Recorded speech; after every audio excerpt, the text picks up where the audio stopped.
Hey coaches, have you ever been on the sideline screaming at your kids, wishing that you could get them to do exactly what you need them to do, but you just can't relay the information fast enough?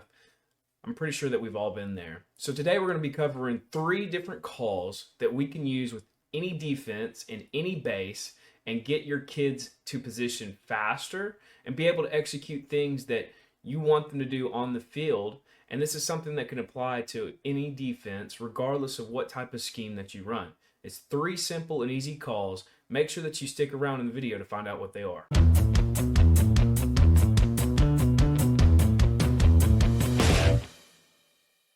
The first call that we're going to be talking about is bump. And bump is going to be talking to the linebackers, particularly the inside linebackers, and just getting them to move to a different position on the field.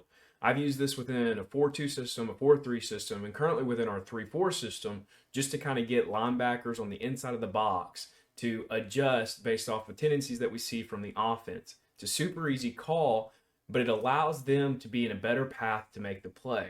And over the next few videos, you'll kind of see positions and formations where we can call bump, and it'll get them in a better position to carry out their specific role and their job. So this can be used against tight ends if the tight end's aggressively down blocking and getting to the linebacker.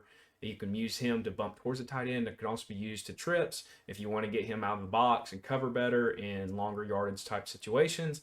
It all comes back to situational football, but it's a super easy call that we can use and have in our back pocket when we want to adjust things for those inside linebackers. So let's get into the details of it and kind of talk about what it looks like when we go and call bump on a game day and where there's situations in which we might use it and it be advantageous for us. All right, so here we're looking at bump versus a tight end. We haven't gotten into bump yet, but I just want to talk about a situation in which I might call bump.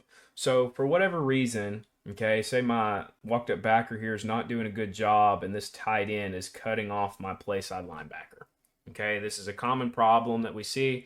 Maybe my play side linebacker, he's just not that good. He's not getting the read. Whatever the reason is, maybe he's just not getting to the play fast enough towards the tight end side. And I, this week, have installed bump, and we are going to bump towards the tight end.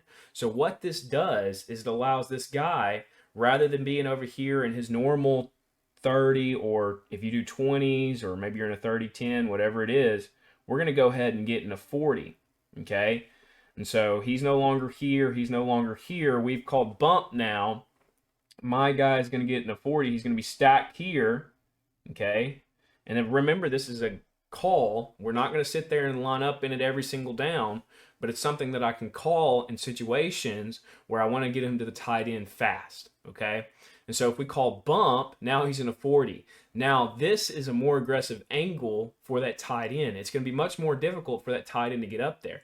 Now, if you're in a 4-2, you could do the same call. You're just shifting the linebackers. So even if you're the defensive front, rather than being in a 3-man front, you're in a 4-man front with a 1 and a 3, or however you want to do it.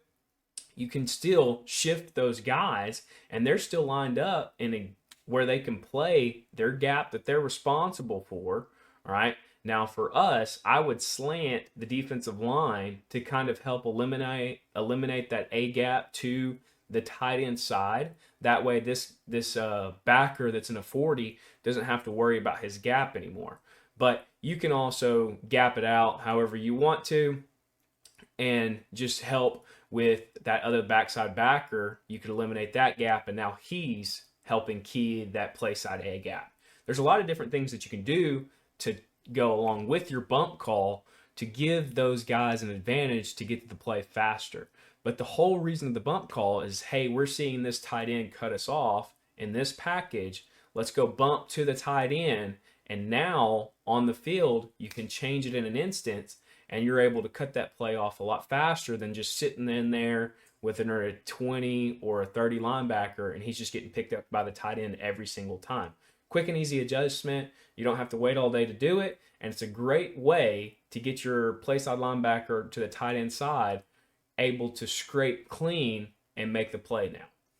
Now let's look at a bump call where versus helping us in the run, it's helping us in a pass situation. So if I want to stay too high and I don't want to bring safety down to help eliminate some of that grass, I can call bump to the trip side and help get a linebacker over to leverage the number 3 faster. So if they're running something with that number 3 and we just can't get to it out of our base formation or our base 3-4, we can call bump and it'll give us an extra guy or an extra step towards that number 3 and just help leverage him and eliminate some of that grass. So rather than being stuck in our 20s or our 30s in the inside of the box, now if we call bump, I'm going to send those guys to a 10, and he's going to be stacked over here in a 40 or slightly outside.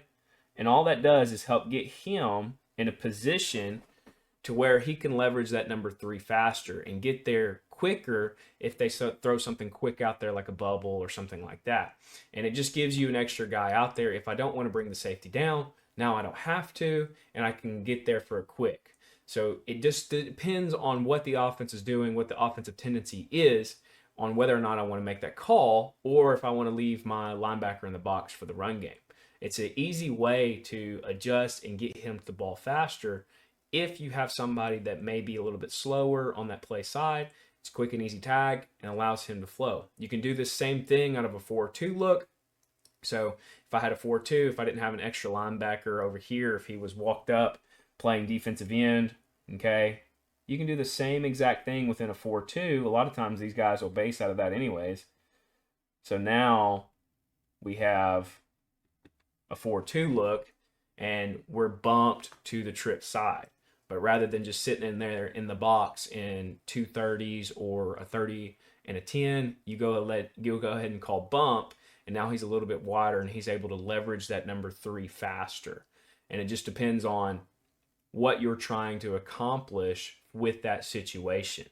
Sometimes if they're going trips, they just want to run the ball, so you'll leave them in the box. If you know it's a passing situation and you want to leverage that number 3 faster, then you can call bump, and now he's going to help out.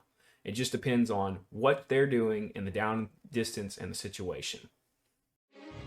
Hey coach, real quick, if you're getting value from this episode, I've got a small favor to ask. Take a second and share this video with another coach who could use a little extra encouragement today. Whether it's a teammate, someone in your district, or even a coach you look up to, pass it along. The mission here is to help build coaches up just like you, and it starts by spreading the word. So hit that share button, send it to a friend, and let's keep making an impact together. Thanks for being part of the team. All right, now that we've kind of discussed bump and the advantages of using bump on game day, let's talk about stim and shift. All stim and shift is an addition to your already packaged blitzes. And what it does is it allows you to line up pre-snap into the blitz that you're going to run, whether you want to shift to it with shift or if you just want to line up to it with stim. These are 2 calls that we use to kind of go ahead and show the blitz early and eliminate the gaps now. This is something that we can use if we see them taking advantage of one gap that may be open and we don't know why it's opening. So rather than blitzing the gap and trying to get there, we're going to go ahead and line up in it and eliminate it right now. We use these tags to help eliminate those runs right then and there. So all shift is shifting based off the cadence. So if it's down set hut, we're going to shift on the down or the set part. It just depends on the offensive cadence. On stim, rather than shifting, our defense just knows we're lining up in this right now. And so those are 2 different calls, and it gives you a whole new front look, but doesn't really change a lot for your defense because these are already blitzes that you're running. The only difference is when you tag these words, now they know I'm either shifting based off the cadence or I'm lining up in my gap that I'm taking right now. And this gives you an advantage on the defensive side of the ball because now as you're either shifting or you're stemmed, you're going to see the offense has a difficult time responding to those moving bodies. So on blitz pickup, sometimes our linebackers will blitz a gap and it closes and they just get stuck in all this trash. Now lining up, okay, a lot of times when we do this, somebody gets free because one of the offensive linemen did not follow their rules appropriately. Okay, so this is kind of an advantage of doing stem or shift, and it just gives you a defensive look that the offense is not used to seeing. So make sure that you can add these 2 calls, and I'll kind of show you how they work and how we can use them on game day. All right, so let's kind of talk about what stem and shift look like within our base 3-4 system, and then how you can use those to implement them on your game day. So let's talk about a normal blitz for us. So if I was going to send outside linebacker pressure, okay, we go ahead, send him, and we'd slant away. Okay, that's just one option. So if I wanted to run this blitz, or if I want to line up in it, but I didn't want to actually run the blitz, I just wanted to go stem. Okay, so in stem, we're going to go ahead and show it now. All right, so now all we're going to do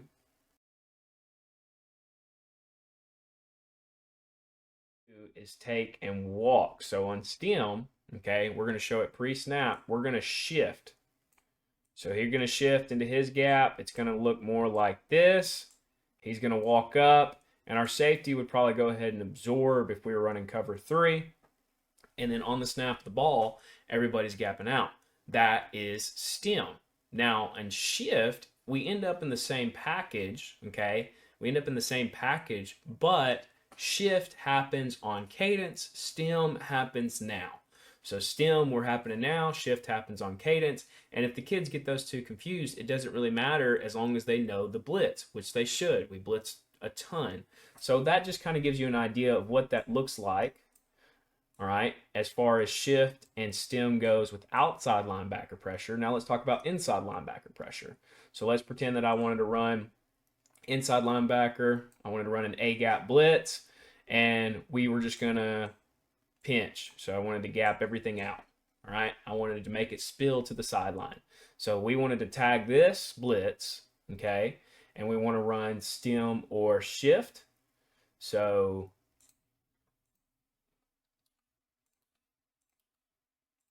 now we're gonna stem. He's walking down.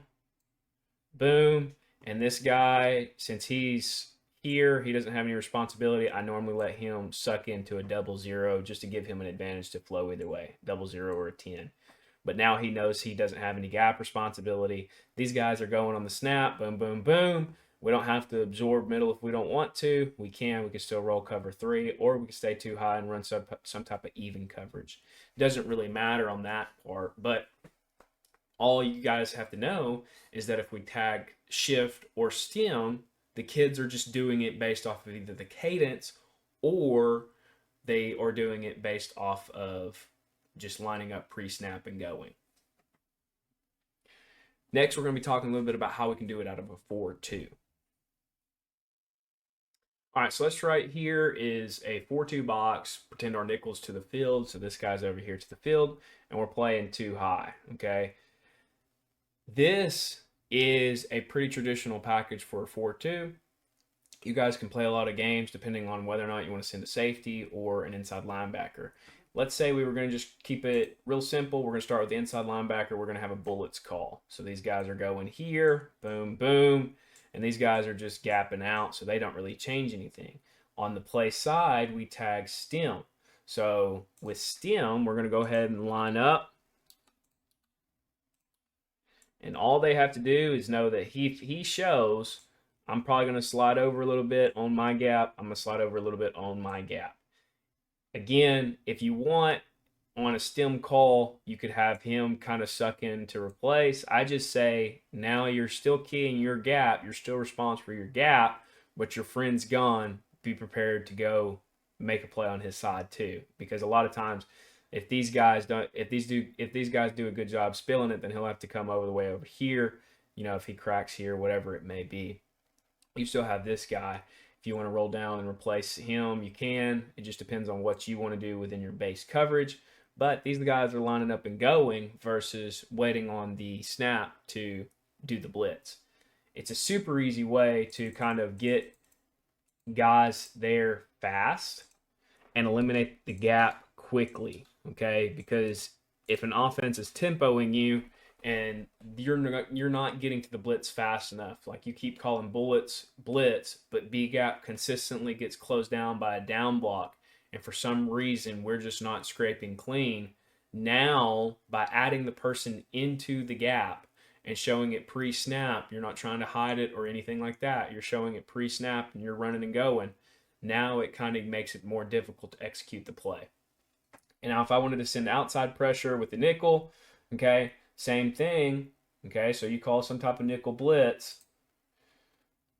He would normally go inside, inside, and these guys would probably just stay in their gaps. Okay, but we're going to line up and show it. So I'm going to go here. I'm lining up. Means I got to bump in, take my gap, bump in, take my gap. And on the snap of the ball, we're already going. We're already here. We don't have to try and hide it. We're stimming. We're showing it now.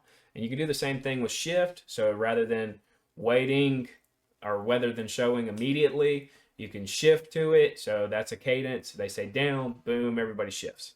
All right. That's a great way to get people to jump off sides. And again, you're really just looking at a quick and easy way to kind of throw offense a little wrench in their game plan. So if they've been killing you in B gap and you want to close it fast, it's easiest just to put a body in there now.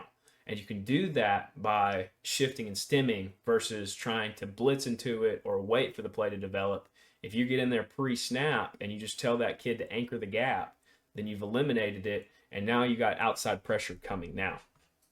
Again, it all depends on what you base out of and what works best for you, and then going back and watching film, seeing what offensive tendencies are, and seeing how you can use shift and stim to help you in your game plan. Coach, if you're looking to take your defense to the next level, I've got something special for you. I've just released my Dynamic 3-4 Defensive Playbook. This is a PDF full of blitz packages, coverage adjustments, run fits, and coaching tips that you can install immediately, whether you're facing spread teams or power-heavy offenses. This playbook gives you the flexibility and aggressiveness you need to succeed. So if you're serious about shutting teams down and confusing quarterbacks, head over to SidelineSuccessAcademy.com and grab your copy of the Dynamic 3-4 Playbook. Now let's get back to our original episode. Now that we've kind of gone over shift and stim and how you can use those on the defensive side of the ball to package your already made blitzes into a new formation look, let's talk about actually adding new defensive formations to your playbook. So something that I think all coaches need to have within their back pocket is a front change. Whether you want to go to a bear front or some type of 4-4 stack look, whatever it is, you need to have some type of front change to give you a more aggressive run box, especially in red zone situations. You don't want to wait until game day to try and throw your kids into that formation. It's something that you want to have packaged and ready to go just so you can be prepared for it on game day. Now, for us, within our base 3-4, we can get into a 4-4 look. We can also get into a bear look. We can do a lot of different things within our base 3-4. But we have to worry about a light box versus a heavy box and being prepared to eliminate gaps on any given moment. So we have to make sure that we're good on that end. If you're basing out of a 4-2, you may just want to have one person move around to help eliminate a gap if you get into a red zone type situation. So depending on what you want to do for you and your program will determine which type of additional front I want to run. So just make sure that you know in your head that all these don't necessarily have to apply to you, but you can pick one and be able to take it and use it within your program. But let's go over the different types of fronts that we use and how we can implement those on game day. And hopefully you get one that you're able to use and you're able to make the call on game day in a red zone situation and know that your kids can execute it well enough and stop the offense. Let's kind of talk about some front changes that I like doing just to kind of give a change on what the offense is seeing. So within our base 3-4, we can go into a 4-4 look. We just call it walk. He comes down, our safety comes down and replaces him, and generally we're going to run man or cover 3. All right, and this just kind of gives you a 4-4 look. Again, you may already base over 4-2. You probably already have something similar to this. We're coming down and we're getting aggressive in the run game. We also have a bear look, which means we're going to have here, and then somebody's coming in. Generally, we bump everybody in. And our outside linebacker will come down and play defensive end for us. And all these guys are spill players. And he'll go back up top. He'll be about 7 or 8 yards deep. This guy with the two receivers, he'll be playing normal safety depth. But we're right here, and this would be bare front. Just again, just changing it up. So if you get in the goal line situation and they give you something like this, okay, because this happens, right? This happens. You need a quick and easy call that you can do and get in a bare front, okay? This will help you out in goal line situations, and it'll help you in third and short situations where you feel like they're going to gash you up the middle. And you can easily do this just by making a quick and easy tag or call within your system and practicing it a handful of times throughout the week, okay? We're just getting situational football. Hey, it's third and short, check bear, bear, bear, okay? Or if it's third and medium and you don't want to get in a 5-man front, you want to get in your 4-4 look, you check whatever you want to call it. You can call it stack, whatever, okay? But gives you easy front changes and immediately changes what the offense has been seeing over and over and over and over, and it gives you an advantage on the defensive side of the ball, which is what we're looking for when we change fronts. We just want to test the offensive rules and see if they're able to do it efficiently. Your guys should be able to handle it because most of the time their reads and keys are staying the same. Okay. Now the guys that are used to playing outside linebacker that are coming in and playing defensive end, they have to be taught that stuff. Okay, and you may not be able to do that within a 4-2 though. If you're a normal 4-2 with two high safety look, or you have that nickel over here, you can swap easily to a 4-4 and be able to teach those guys. And the same thing, if you're going from a 4-2 to a 5-2, it really only affects one person who's having to come down and be the additional defensive end. And that may be something where you're substituting a player out on the field, you're pulling somebody in, taking somebody off, but it's a quick and easy change that you can do and immediately know, hey, we're going to go do this right now because I want to give them a different look. And it changes what the offense is seeing. Okay, so if you've been in a 4-2 all night, right, and they know the play that they want to run versus your 4-2, and then bang, now you're in a bear front, okay, it throws it off a little bit. And you can just immediately change in and then change out. That way you only do it for that one play and you're not stuck in it over and over and over. Again, just changing what the offense is seeing, testing their rules, but you have added a wrinkle into their plan and made it more difficult for them to get that the down and distance that they need. So that wraps up today's video.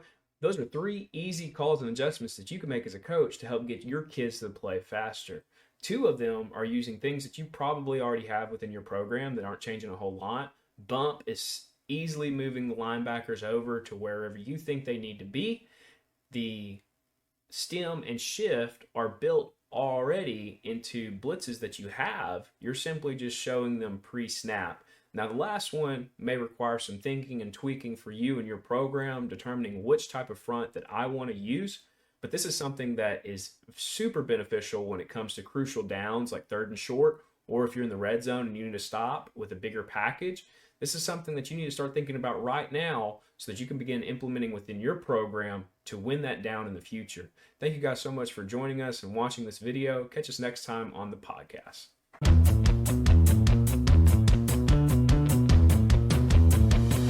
Thanks for joining us on today's episode of Faith, Family, and Football. If you got value from this episode, make sure to subscribe so that you never miss a new drop. And don't forget, head over to SidelineSuccessAcademy.com to grab your free ebook, The 10 Things to Know Before You Start Coaching, and this applies to all coaches. Plus, for all my football coaches out there, you can grab my full 3-4 defensive playbook, and right now, you can save $10 with the code PODDISCOUNT10 at checkout. Again, that's PODDISCOUNT10. Thanks for hanging out with me. Stay strong in your faith, lead your family, and coach with confidence. Catch you next time.